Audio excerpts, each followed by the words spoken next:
புத்தாண்டு நல்வாழ்த்துக்கள். அதாவது நம்ம தமிழர்கள் தமிழ் புத்தாண்டை தான் நம்ம வந்து விசேஷமாக கொண்டாடணும் அப்படின்ற ஒரு அமைப்பில் வந்துட்டு இந்த தமிழ் புத்தாண்டு அப்படிங்கிறது வரக்கூடிய ஏப்ரல் 14 தொடங்க இருக்குது. நம்மளுடைய தமிழர்களுடைய ஒரு பண்பாட்டில், நம்மளுடைய கணித முறைகளில், நம்மளுடைய சாஸ்திர முறைகளில் முன்னோர்கள் வகுத்து கொடுத்தது எது அப்படின்னு கேட்டிங்கன்னா சித்திரை 1 தான் நமக்கு தமிழ் புத்தாண்டு.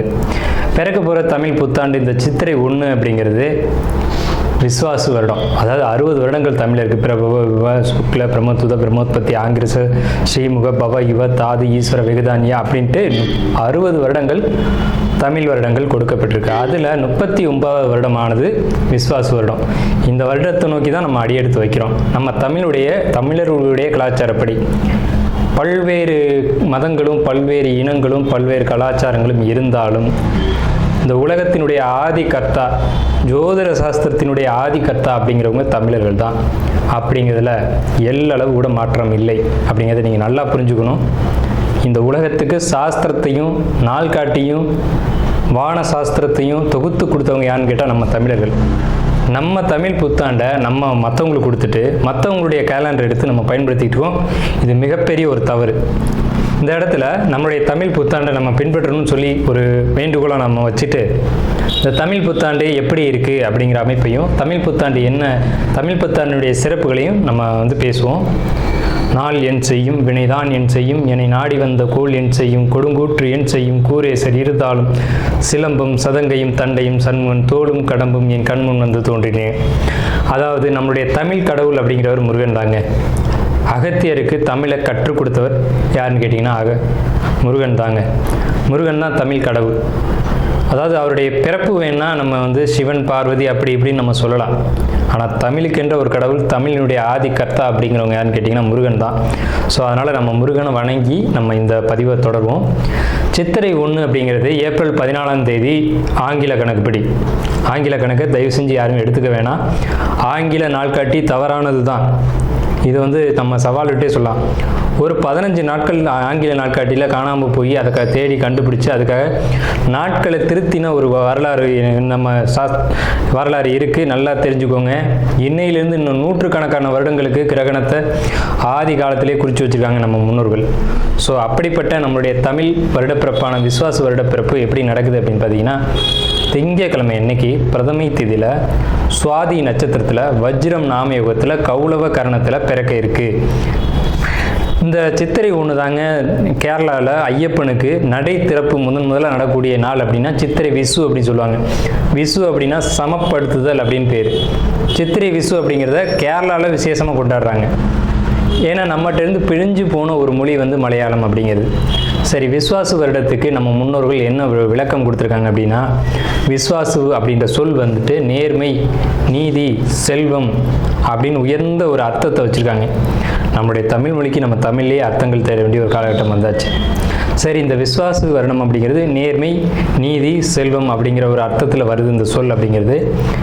இந்த விஸ்வாசு வருடத்துக்கு உண்டான பலன்களாக நம்ம முன்னோர்கள் என்ன சொல்லியிருக்காங்க அப்படின்னு பார்த்தீங்கன்னா, விஸ்வாசு வருடம் தன்னில் வேளாண்மை ஏறும், பசுமாடும் மாடும் பழிக்கும், சிசு நாசம், மறையோர்கள் வாழ்வார்கள், மாதவங்கள் மீறுமே, மற்றுலகில் உண்டு மலை அப்படின்னு சொல்லியிருக்காங்க.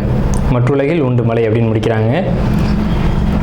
இதனுடைய அர்த்தம் என்னன்னு கேட்டிங்கன்னா, இந்த வருடம் விஸ்வாசு வருடம் அப்படிங்கிறது ஒவ்வொரு 60 வருடங்களுக்கு ஒரு முறை 39 ஆண்டாக பிறக்கக்கூடிய இந்த விஸ்வாசு வருடமானது வருகின்ற காலகட்டத்தில் எல்லாம் வேளாண்மை உயரும் அப்படின்னு சொல்லியிருக்காங்க. மாடும் பழிக்கும் அப்படின்னா நம்மளுடைய பசுமாடுகள் அப்படிங்கிறது நல்ல ஒரு முன்னேற்றத்தை அடையும். மாடு ஆடுகளுக்கு ஒரு நல்ல தீவனங்கள் கிடைத்து அதுவும் நல்ல செழித்து வரும். ஆதி காலத்தில் வந்து மாடை தான் செல்வமாக குறிப்பிட்டிருக்காங்க. இன்றைக்கி வந்து பணம் அப்படின்ற ரூபாய் தாள்களை நம்ம வந்து பணமாக குறிப்பிட்றோம். ஒரு முன்னோர்கள்லாம் வந்து மாடு எவ்வளோ இருக்குது, மாட்டினுடைய அந்த குப்பை வந்து வேஸ்ட்டெல்லாம் எங்கே ஒரு மனிதன் வந்து எங்கே சேகரிக்கிறானோ அதை போய் முதல்ல பார்ப்பாங்கங்க. அதை வச்சு தான் அவனுடைய செல்வம் என்னன்றதை குறிப்பிட்டு பொண்ணு கொடுக்குறதா இருக்கட்டும், பொண்ணு எடுக்கிறதா இருக்கட்டும், இதெல்லாம் நம்முடைய மரபில் இருந்து வந்த ஒரு விஷயம். ஸோ அப்போ இத்தனை மாடுகள் இருந்தால் தான் அவன் செல்வந்தன் அப்படின்ற ஒரு கான்செப்ட் வந்து முன்னோர்கள் நமக்கு காமிச்சிருக்காங்க. அப்படிப்பட்ட பசுமாடுகள் மாடும் பழிக்கும் அப்படின்ற ஒரு வார்த்தையை வந்து அங்கே குறிப்பிட்டிருக்காங்க. சிசு நாசம் அப்படின்ற வார்த்தையை சொல்கிறாங்க. மறையோர்கள் வாழ்வார்கள். மறையோர்கள்னு யாருன்னு கேட்டிங்கன்னா சமுதாயத்தில் முக்கியமாக இருக்கக்கூடிய பெரியவங்க, மற்றவங்களுக்கு வழிகாட்டக்கூடியவங்க வாழ்வாங்க அப்படின்ற சொல்லியிருக்காங்க. மாதவங்கள் மீறுமே அப்படின்ற ஒரு வார்த்தையும் வருது. மாதவங்கள் மீறும் அப்படின்னா ஒழுக்கக்கேடான செயல்பாடுகளில் மனிதர்கள் நடக்க வேண்டிய காலகட்டங்கள் வரும். ஒழுக்கக்கேடுனா என்னங்க? இந்த விரல் தான் ஒழுக்கக்கேடு, இந்த ஒற்றை விரல் தான். இந்த விரலை வச்சு தான் நம்ம பட்டன் அமுக்கிறோம், காசு வாங்கிட்டு அமுக்கிறோம். இதுதான் மாதவங்கள் மீறுமே அப்படின்றது. ஸோ அந்த மாதிரிலாம் இல்லாமல் மனசாட்சிக்கு துரோகம் செய்யாமல் யார் நீதி பரிபாலனம் செய்வாங்க அப்படின்றத தெரிஞ்சு சரியான வாக்களித்து நல்ல தலைவனை தேர்ந்தெடுக்க வேண்டிய காலகட்டங்கள் அப்படிங்கிறத இங்கே மறைமுகமாக இந்த விசுவாச வருடத்தினுடைய வெண்பா பாடல் அப்படிங்கிறது நமக்கு சுட்டி காட்டுது. இந்த சித்திரை வருட பிறப்பானது மகர லக்னம்னு சொல்லக்கூடிய சர லக்னங்களில் விழுகுது. எப்படின்னு கேட்பீங்க? தமிழனுடைய கணக்குப்படி சூரியன் எப்போது கிழக்கு வானில் உதிக்கிறதோ அதுதான் லக்னம். ஸோ சித்திரை மாதம் 1ஆம் தேதியானது உதிக்கக்கூடிய நேரம் அப்படிங்கிறது கிழக்கு வானத்தில் சூரியன் உதிக்கக்கூடிய அந்த டைம் அப்படிங்கிறது 2:22 அதிகாலை மணி 2:22க்கே சூரியன் கிழக்கு வானத்தில் உதிச்சிடறாரு. அப்போ அது லக்னமாக போட்டுக்கணும், இந்த வருடத்தினுடைய பிறப்பு லக்னமாக போட்டுக்கணும். ஸோ அப்படி நம்ம போடும்போது மகர லக்னம் சர லக்னத்தில் விழுகுது. முன்னோர்கள் சித்திரை 1ஆம் தேதி அப்படிங்கிறத கண்டறிஞ்சு அந்த 1ஆம் தேதி தொடங்கக்கூடிய லக்னத்தை கண்டறிஞ்சு அதுக்கான பலன்களை பஞ்சாங்கங்களில் எழுத ஆரம்பிச்சிருக்காங்க. ஸோ அதன் அடிப்படையில் சர லக்னமான மகர லக்னத்தில் இந்த புத்தாண்டு அப்படிங்கிறது பிறகுது. இது ஒரு விசேஷமான ஒரு விஷயந்தான். ஏன் அப்படின்னு கேட்டிங்கன்னா, அந்த மகர லக்னத்துக்கு அதிபதியான சனி பகவான் ஒரு பலமான ஒரு நிலையில் வருடப்பிறப்பின் போது இருப்பாங்க அப்படிங்கிற ஒரு விசேஷமான ஒரு அமைப்பில் இந்த வருடப்பிறப்பு அப்படிங்கிறது விஸ்வாச வருடம் பிறக்கின்றது. ஸோ இந்த விஸ்வாச வருடம் பிறக்கும் போதே நமக்கு ஒரு நல்ல செய்தி கிடைச்சாச்சு, இந்த வருடம் நன்றாக இருக்க போகுது அப்படிங்கிற ஒரு விஷயம்.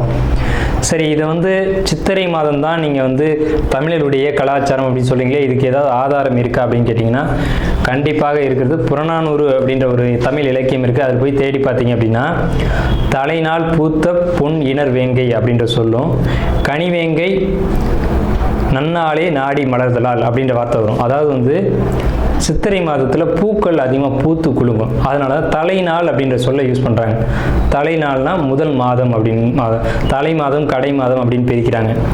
கனிவேங்கை நாடி மலர்தலால், கனிவேங்கை நல்லான் நாடி மலர்தலால், அந்த பூக்கள் பூக்கிறதுனால அந்த கனிவேங்கை மாதம் அப்படிங்கிறதையும் தலைநாள் பூத்த பொன் இணர் வேங்கை அப்படின்ற சொல்லும் புறநானூறு அப்படின்ற இலக்கியத்தில் தமிழ் மாதம் முதல் மாதம் சித்திரை மாதம்ன்ற குறிப்பீடு அங்கே இருக்குது. சரிங்களா? வண்ண மலர்கள் பூத்து குலுங்கக்கூடிய ஒரு பொன்னான மலர்கள், பொன் போன்ற மலர்கள். இன்றைக்கும் கேரளாவில் ஒரு மஞ்சள் நிறத்தில் தங்க நிறத்தில் பூக்கக்கூடிய பூக்களை பறித்து அவங்க விசேஷத்துக்கு சித்திரை 1 அன்னைக்கு கொண்டாடுறாங்க. அவங்க தமிழ் பண்பாடை பின்பற்றுறாங்க அப்படின்றத இதை நீங்கள் தெரிஞ்சுக்கலாம். சரிங்களா? இப்போ இந்த சித்திரைக்கு அதிதேவதை யாருன்னு கேட்டிங்கன்னா மகாவிஷ்ணு. மகாவிஷ்ணு தான் காக்கக்கூடிய கடவுள் அப்படின்னு சொல்கிறாங்க. மகாவிஷ்ணு எங்கும் நிறைந்தவர் அப்படின்னு சொல்கிறாங்க. சரிங்க சார், சித்திரை மாதம் விசேஷங்களை கொண்டாடலாமா அப்படின்ற ஒரு கேள்வி வரும். 100% கொண்டாடலாம். ஏன்னு கேளுங்க. இதுக்கு உதாரணம் ராமர் தான். ராமர் பட்டாபிஷேகம் ஏற்ற மாதம் எதுன்னு கேட்டிங்கன்னா சித்திரை மாதங்க. அப்போது விலக்கப்பட்ட மாதங்கள் அல்ல, இது விசேஷத்துக்கு ஏற்றுக்கொள்ளப்பட்ட மாதம் எதுன்னு கேட்டிங்கன்னா சித்திரை மாதம்தான். பகவத்கீதையிலே ஒரு வார்த்தை வருது, ருதுக்களில் நான் வசந்த ருதுவாக இருக்கிறேன் அப்படின்னு கிருஷ்ணன் சொல்கிறார். நம்மளுடைய வாக்கியம் இல்லை, இது பகவானுடைய சொல். அப்போ வசந்த ருது அப்படின்றது எதுன்னு கேட்டிங்கன்னா சித்திரை 1 தான் வசந்த ருதுனுடைய தொடக்கம். வசந்த காலம் அப்படிங்கிறது வெயில் காலம் அப்படின்னு தான் பேர், கோடை காலம் அப்படின்னு பேர். வசந்த காலமானது சித்திரை வைகாசி, இந்த 2 மாதத்தையும் வசந்த காலம் அப்படின்னு குறிப்பிடுறாங்க சமஸ்கிருதத்தில். அப்போ இந்த வசந்த காலம் எனக்கு பிடித்த ருது அப்படின்னு சொல்கிறாரு கிருஷ்ணர். ஸோ ராமர் பட்டாபிஷேகம் ஏற்றுக்கிட்ட ருது எது அப்படின்னு கேட்டிங்கன்னா சித்திரை மாதம். அப்போ சித்திரை மாதம் புது வீடு வாங்கலாம், புது வீடுக்கு கிரகப்பிரவேசம் பண்ணலாம், புது மனை எழுப்பலாம், மனை சம்பந்தப்பட்ட விஷயங்கள், மங்கள காரியங்கள் இது எல்லாம் செய்வதற்கு உகந்த மாதம் சித்திரை மாதம். சரி, அப்போ அந்த சித்திரை மாதம் பார்த்தீங்கன்னா சித்ரா பௌர்ணமி அப்படின்னு ஒன்று வரும். சித்திரை பௌர்ணமி அப்படின்ற ஒரு விசேஷம் வரும். சூரியன் மேசத்திலும் சந்திரன் துலாத்திலும் இருந்து சித்திரை நட்சத்திரம் வருகின்ற நாளில் பௌர்ணமி திதியானது உதிக்கும். ஒவ்வொரு தமிழ் மாதத்துக்கும் குறிப்பிட்ட நட்சத்திரத்தில் தான் பௌர்ணமி திதி வரும். அந்த திதி எந்த காலகட்டத்திலையும் மாறாது. அதனால தமிழர்கள் ரொம்ப நுட்பமானவர்கள் நம்ம சொல்கிறோம். வைகாசி மாதம் அப்படின்னு எடுத்துக்கிட்டோம்னா அந்த மாதத்துக்கு பேர் வைகாசின்னு ஏன் வந்தது அப்படிங்கிறது தெரியணும். விசாக நட்சத்திரத்தில் பௌர்ணமி உதிக்கும்.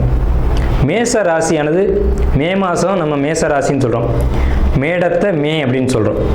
நம்மக்கிட்டேருந்து எடுத்துக்கொண்ட ஒரு வார்த்தை ஆங்கிலத்தில். மேடம்ன்ற சொல்ல மேஷம், மேடம்ன்ற சொல்ல மே அப்படின்னு திரிச்சிருக்காங்க. இவ்வளோதான் விஷயம், சரிங்களா? மேடம் நம்ம குறிப்பிட்றோம் ராசியில், அதை மே மாதம் அவங்க குறிப்பிட்றாங்க. அப்போ இந்த பருவ காலத்தில் மே மாதம் வரக்கூடிய இந்த சித்திரை நட்சத்திரத்தில் தான் சித்திரை மாதம் பௌர்ணமி உதிக்கும். முழு நிலா, பெரிய நிலா உதிக்கும். சந்திரன் வந்து ரொம்ப பிரகாசமாக இருக்கக்கூடிய பௌர்ணமி திதியானது முதல்ல உதிக்கிற மாதம் சித்திரை மாதத்தில் தான் அவ்வளோ முழு நிலாவாக ஒலிக்கும். இந்த சித்ரா பௌர்ணமி அப்படிங்கிறது சித்திரகுப்தனுக்கான விசேஷ நாள். சித்திரகுப்தன் யாருங்க? யமனுடைய பிஏ, யமனுடைய கணக்காளி, யமனுடைய பணியாளர். இவரை வந்து இந்த மாதத்தில் விசேஷமாக கொண்டாடுறாங்க. நம்மளுடைய முன்னோர்கள் இறந்தவங்க இருக்காங்க அப்படின்னா அவங்க நல்ல ஆத்மாவா கெட்ட ஆத்மாவான்னு கணக்கு எழுதக்கூடியவர் சித்திரகுப்தன் தான். அந்த கணக்கு அவர் எழுதுறதுனால தான் சித்ரா பௌர்ணமி அன்னைக்கு நம்ம முன்னோர்களை கொண்டாடி விசேஷமாக வழிபாடு செய்கிறோம். தை 1 தமிழ் புத்தாண்டுன்னு கொண்டு வந்தாங்க. அதை முழுமையாக ஒரு வருடம் கூட அவங்களால கடைபிடிக்க முடியல. இன்னொரு வரைக்கும் அதுக்கான சரியான கணக்கீடுகளை அவங்களால கொடுக்க முடியலை. வார்த்தைக்கு தை 1 தான், இது வந்து நாங்கள் ஆதாரத்தை கண்டுபிடிச்சிட்டோம், எங்கள்கிட்ட இது இருக்குது அது இருக்குது அப்படின்லாம் சொன்னாங்க. ஆனால் ஒரு தெளிவான ஒரு விஷயத்தை அவங்களால கொடுக்க முடியல. அதுக்கான ஒரு காலண்டரையோ நாட்காட்டியோ அவங்களால கொடுக்க முடியல. சித்திரை 1 தான் தமிழர்களுக்கான புத்தாண்டு. அந்த புத்தாண்டை விசேஷமாக கொண்டாடணும். எப்படிலாம் கொண்டாடலாம் சார்? எப்படி கொண்டாடலாம்? சித்திரை மாதத்துக்கு முத நாளே அதுக்கு நம்ம தயாராகணும். நம்மளுடைய பாரம்பரிய உடைகளை அன்றைக்கி அணியணும். என்னது நம்ம பாரம்பரிய உடை அப்படின்னு கேட்டிங்கன்னா, தும்பப்பூ மல்லு வேட்டின்னு கேள்விப்பட்டிருப்பீங்க. மல்லு வேட்டி வந்து தும்ப நிறத்தில் தாங்க இருக்கும். தமிழருடைய உடை அப்படின்னு எடுத்துக்கிட்டிங்கன்னா, நம்ம வந்து வெயிலில் இருக்கக்கூடியவங்க, விவசாயம் பண்ணக்கூடியவங்க, உழைக்கக்கூடியவங்க, நமக்கு வந்து மல்லு வேட்டி தான் ஒத்து வரும். இந்த இப்போ கலாச்சாரம் மாறிடுச்சு, என்னென்னவோ உடைகள் அணிகிறாங்க. அதெல்லாம் நமக்கான உடை கிடையாது. தும்பப்பூ மல்லு வேட்டி தான் நமக்கான உடை. அப்போ இந்த மல்லு துணியை தான் நம்ம வஸ்திரத்தை அணியணும். மேல் சட்டை போடக்கூடிய வழக்கம் நம்மளுடைய கலாச்சாரத்தில் கிடையாது. அப்படி போடுறது ரொம்ப தவறான விஷயம். நம்ம தவறான விஷயத்தை நோக்கி போய்கிட்டுருவோம். ஒரு ஊசியில் குத்தி ஒரு துணியை நெஞ்சு நீங்கள் போட்டிங்கன்னா நீங்கள் தமிழர்களே கிடையாது. உறுதியாக சொல்லுவேன். வெறும் துணியை நூலில் கோக்காமல் அணிகிறவன் தான் உண்மையான தமிழன். இதை மறுத்து பேசவே முடியாது. இதுதான் உண்மையான வரலாறு. அதாவது ஒரு துணியை எடுத்து அப்படியே உடலில் சுற்றிக்கணும், அவன் தான் தமிழன். மேல் அங்கம் வந்து வஸ்திரம்ன்ற துண்டும், அது எவ்வளோ பெருசாக வேணாலும் இருக்கலாம், அது சின்னதாக வேணாலும் இருக்கலாம். அது அவங்களுடைய வசதியை பொறுத்தது. ஆனால் சுத்தமான மல்லுவாக இருக்கணும். மல்லுன்றது பருத்தி நூலால் செய்யப்பட்டது. நம்ம வந்து பருத்தியை உற்பத்தி செய்யக்கூடியவங்க. நம்ம நிலத்தில் தான் பருத்தி உற்பத்தி ஆகும். அதுக்கான சரியான மண் வந்து தமிழர்களுடைய மண் தான். உலகத்துக்கே ஆடையும் சாஸ்திரத்தையும் கற்றுக் கொடுத்தவங்க யாருன்னா தமிழன் தான். ஸோ இந்த மாதிரி பாரம்பரிய உடைகளை அணிஞ்சு நம்ம விசேஷத்தை கொண்டாடணும். பச்சடி செய்வாங்க அன்னைக்கு, சித்திரை 1 அன்னைக்கு பச்சடி செய்வாங்க. அன்றைக்கெலாம் யாருமே செய்யறதில்ல. வேப்பம்பூ பச்சடி, மாங்காய் பச்சடி இதெல்லாம் செய்வாங்க. அது ரொம்ப இனிமையாக இருக்கும். வேப்பம்பூ எப்படி சார் இனிமையாக இருக்கும்? செய்வாங்க சார், அதை இனிப்பாக செய்ய முடியும். பச்சடி செய்வாங்க. அன்னைக்கு அந்த உணவை எடுத்துக்கணும். வேப்பம்பூ ரசம்லாம் வச்சு அன்றைக்கி சாப்பிடுவாங்க. அவ்வளோ ருசியாக இருக்கும். அந்த நாளில் அந்த உணவை தான் எடுத்துக்கணும்னு நமக்கு முன்னோர்கள் சொல்லியிருக்காங்க. அதை தவிர்த்து நீங்கள் போகிறது அப்படிங்கிறது ஒரு சிறப்பான விஷயம் கிடையாது.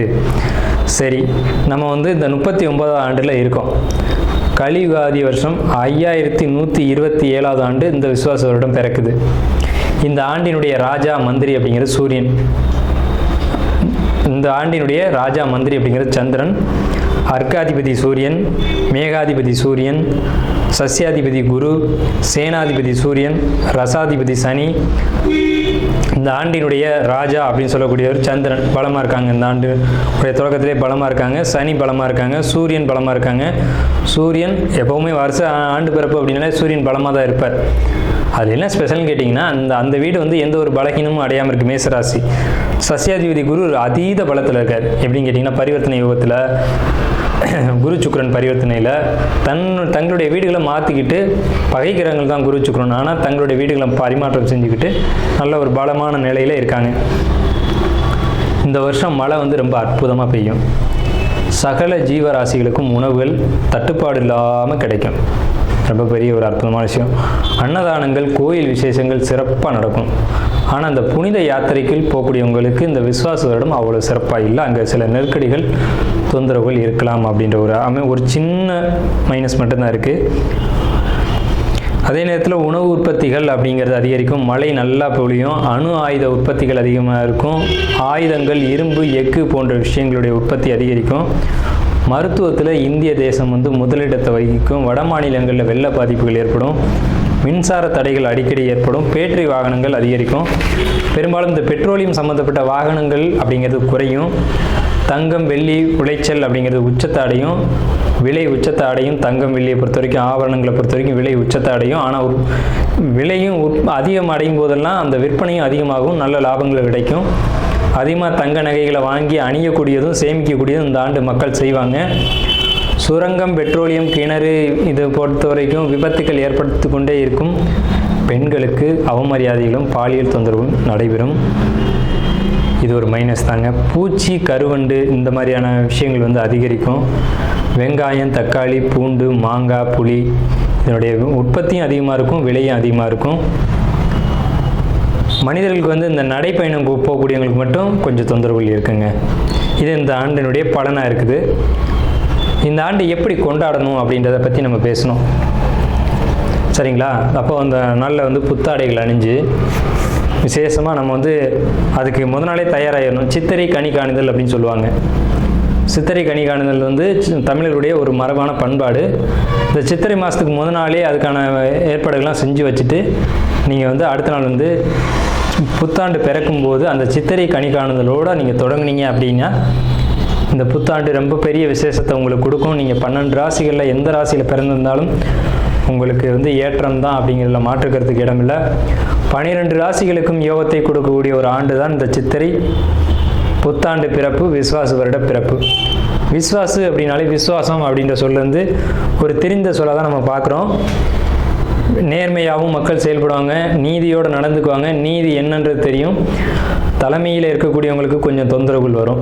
தலைமை அப்படின்னா உங்களுக்கு தெரியும், அரசாங்கத்தில் அரசியலில் இருக்கக்கூடியவங்களுக்கு தொந்தரவுகள் வருது அப்படிங்கிறதெல்லாம் மாற்றுக்கிறதுக்கு இடமில்லை.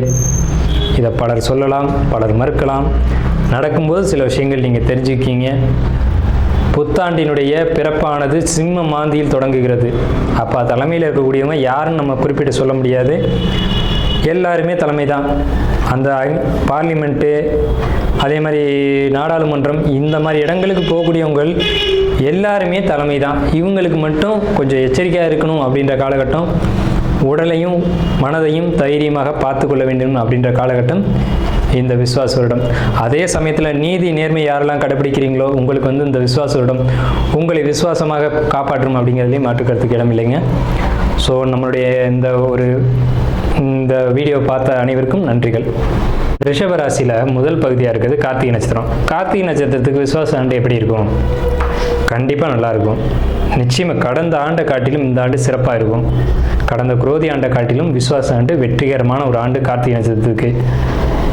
பொறுமை தேவை, இடமாற்றம் தேவை, தொழிலில் இடமாற்றம் குறிப்பாக தேவை. பூர்வீக இடத்துல இருக்கீங்க அப்படின்னா அந்த இடத்த மாற்றிக்கோங்க. எதிரிகளால் வம்பு வழக்குகள் வரக்கூடிய காலகட்டம் தான். கோர்ட்டு கேஸ்ன்னு அலையக்கூடிய காலகட்டம் தான். இதெல்லாம் சரி செய்யணும் அப்படின்னா நீங்கள் ஒரு இடமாற்றத்தை ஏற்படுத்திக்கணும். அது பூர்வீக இடத்துல இருக்கலாம் அல்லது தொழிலே இருக்கலாம். மொத்தத்தில் ஒரு இடமாற்றம் உண்டு. அந்த இடமாற்றத்தை ஏற்படுத்திங்க, வாழ்க்கை நல்லாயிருக்கும். கார்த்திகை நட்சத்திரம். ரிஷப ராசிக்கு உண்டான விஸ்வாச வருடத்தினுடைய தமிழ் புத்தாண்டு பெயர்ச்சி பலன்கள் எப்படி இருக்கும்? இந்த சித்திரை 1லேருந்து அடுத்த சித்திரை மாதம் பங்குனி மாதம் 30ஆம் தேதி வரைக்குமான இந்த 12 மாத காலகட்டங்கள் ரிஷபராசிக்கு நல்லா இருக்கா அப்படிங்கிறத நம்ம பார்க்குறோம். நாள் என் செய்யும், வினைதான் என் செய்யும், என்னை நாடி வந்த கோல் என் செய்யும், கொடுங்கூற்று என் செய்யும், குதிரை சரி இருந்தாலும் சிலம்பும் தண்டையும் சதங்கையும் சண்முகன் தோளும் கடமும் என் கண்முன் தோன்றினேன். இந்த ரிஷபராசி அப்படிங்கிறது காலபுருஷத்தில், அதாவது மேஷம் அப்படின்னு எண்ணி வரும்போது 2வது ராசியாக இருக்கக்கூடிய ராசி தான் ரிஷபம். இந்த ராசிக்கு உருவம் அப்படின்னு பார்க்கும்போது காளை மாடு சின்னத்தை உருவமாக கொடுத்துருக்காங்க. இந்த விஸ்வாச வருடத்தில் எங்களுக்கு முன்னேற்றம் இருக்கா அப்படிங்கிறத பற்றின கேள்விகளும், இந்த வருடம் எங்களுக்கு நல்லா இருக்குமா அப்படிங்கிற கேள்விகளும் உங்களுக்கு இருக்கும். அதுக்கான பலன்களை தான் இப்போ நம்ம கொடுக்க வந்திருக்கோம். நம்ம சேனலை ஸ்கிப் பண்ணாமல் முழுமையாக பாருங்கள். நம்ம சேனலில் வீடியோக்கள் அப்படிங்கிறது பரிகாரம், வாஸ்து, ஜோதிடம் சம்மந்தப்பட்ட வீடியோக்களும் ராசி பலன் சம்மந்தப்பட்ட வீடியோக்களும் தொடர்ந்து வரும். இந்த பயனுள்ள தகவல்களை உங்களுடைய பொன்னான நேரத்தை ஒதுக்கி முழுமையாக பார்க்கும்படி கேட்டுக்கிட்டு நம்ம வீடியோக்குள்ளே போவோம். இந்த ரிஷப ராசிக்கு இந்த ஆண்டினுடைய, அதாவது விஸ்வாச வருடத்தினுடைய கிரக அமைப்புகள் இதை பொறுத்த வரைக்கும் பலன்கள் என்ன சொல்லுது அப்படின்னு நம்ம பார்க்குறோம். இந்த ஆண்டு ரிஷபத்தை பொறுத்த வரைக்கும் குரு அப்படிங்கிறது எல்லாருமே ஒரு எதிர்பார்க்கக்கூடிய ஒரு கிரகம். எதுனா குருவை வச்சு நம்ம எதிர்பார்ப்போம். இந்த குரு பகவான் பயிற்சியில் நமக்கு நல்லது செய்வாரா அப்படின்னு பார்ப்போம். ரிஷபத்தை பொறுத்த வரைக்கும் 8க்கும் 11 கூடிய குரு பகவான் 2ஆம் இடத்துக்கு வந்திருக்கார். அப்போ பொருளாதாரத்தில் தடை ஏற்படுத்திடுவாரா அப்படின்னு கேட்டிங்கன்னா கண்டிப்பாக ஏற்படுத்த மாட்டார். பொருளாதார முன்னேற்றங்களை நிச்சயமாக கொடுப்பார். ரிஷபத்தை பொறுத்த வரைக்கும் பொருளாதார முன்னேற்றங்கள் அப்படிங்கிறது பெரிய அளவில் இருக்கும். மனதில் சின்ன சின்ன கவலைகள், குழப்பங்கள், இனம் புரியாத விஷயத்தை பற்றி கவலைப்படுவீங்க. கடன் இருக்குது சார், கடன் அடைச்சிருமா, கடன் வாங்கிட்டேன் சார், அதுவும் இப்போ தான் வாங்கினேன், தகுதிக்கு மீறி கடன் வாங்கிட்டேன், என்ன செய்யலாம் அப்படின்ற ஒரு குழப்பங்கள் உங்களுக்குள்ளே இருக்கும். அப்படிலாம் நீங்கள் கவலைப்பட வேண்டிய அவசியம் இல்லை. லாபங்கள் இந்த ஆண்டு உங்களுக்கு பெரிய அளவில் இருக்கும். 12ஆம் இடத்தை சனி பார்க்குது அப்படிங்கிறது ஒரு விஷயம். உங்கள் ராசி அப்படிங்கிறது இந்த ஆண்டு விசுவாச வருடம் முழுக்கவே இந்த ரிஷபராசிக்காரங்களுக்கு ஒரு குழப்பம், கவலை, சஞ்சலம் அப்படிங்கிறது இருக்கும். எந்த ஒரு விஷயத்தையும் செய்யறதுக்கு தடுமாறுவீங்க, குழம்புவீங்க அப்படின்ற ஒரு அமைப்பு இருக்குது. எங்களை மாதிரி ஜோசியர்களை அணுகி உங்களுடைய ஜாதகத்தை முழுமையாக கொடுத்து தசா புத்திகள் எப்படி இருக்குது, இந்த கோச்சார கிரக அமைப்புகள் எங்களுடைய பிறப்பு ஜாதகத்தின் மீது எந்த தாக்கத்தை ஏற்படுத்துது அப்படிங்கிறத கொஞ்சம் விரிவாகவும் தெளிவாகவும் கேட்டு தெரிஞ்சுக்கிட்டு நீங்கள் நடந்துக்கிட்டீங்க அப்படின்னா இந்த விசுவாச வருடம் உங்களுக்கு பொற்காலம் அப்படிங்கிறது தான் உண்மை. சிலர் சொல்லுவாங்க 8ஆம் அதிபதி 2க்கு வந்தால் எப்படி சார் நல்லாயிருக்கும் அப்படின்ற கேள்விகளோட சிலர் இருப்பாங்க. அதுக்கான பதில் உங்களுடைய முழுமையான ஜாதகத்தை பார்த்து தான் சொல்ல முடியும் அப்படிங்கிறது தான். உங்கள் ராசிக்கு 4ஆம் இடத்துக்கு பேச்சாகி வந்தக்கூடிய கேது, 10ஆம் இடத்துல ராகு நன்மை செய்யுமா அப்படின்னா தொழில் முயற்சிகள் பிரம்மாண்டமாக இருக்கும். தொழிலை செய்யணுன்ற ஆர்வத்தை தூண்டிவிடும். தொழில் செய்வீங்க. என்ன மாதிரியான தொழில்கள் அப்படின்னு பார்த்தீங்கன்னா அலங்காரமான, ஆடம்பரமான தொழில்கள் செய்யக்கூடியவங்களுக்கு சிறப்பான லாபத்தை தரக்கூடிய காலகட்டம். பேங்க்கு அல்லது ஃபைனான்சியராக இருக்கக்கூடியவங்களுக்கு லாபங்கள் சற்று குறையும். ஃபைனான்ஸ் பணம் கொடுத்து பணம் வாங்குகிறேன், நகையை அடகு பிடிச்சி பணம் கொடுக்குறேன் அப்படின்னு சொல்லக்கூடியவங்களுக்கு இந்த காலகட்டம் சற்று ஒரு பத்தாத காலகட்டம். அதாவது தொழிலில் ஒரு தொய்வு வரக்கூடிய காலகட்டம். அதே நேரத்தில் நீங்கள் கரெக்டான ஒரு அமைப்பில் நீங்கள் தொழில் பண்ணீங்க அப்படின்னா ஒரு வெற்றியும் கொடுக்கும். உயில் சொத்து, தான செட்டில்மெண்ட், இதன் மூலமாக ஒரு லாபங்கள் கிடைக்கக்கூடிய அமைப்பு அப்படிங்கிறது இந்த காலகட்டத்தில் உண்டு. இருந்தாலும் அந்த பாண்டு, பத்திரம், டாக்குமெண்ட்டு இதெல்லாம் எழுத்துக்கள் சரியாக இருக்கா அப்படிங்கிறத நீங்கள் இது ஒரு முறைக்கு இருமுறை நல்லபடியாக பார்த்துக்குங்க. அதே மாதிரி ரிஷபத்தை பொறுத்த வரைக்கும் வாஸ்து குறைபாடுகள் அப்படிங்கிறது வீட்டில் இருக்கும். அதன் மூலமாக கடன் ஏற்படுத்தக்கூடிய வாய்ப்புகள், கடனை அதிகப்படுத்தக்கூடிய வாய்ப்புகள் உண்டாகும்.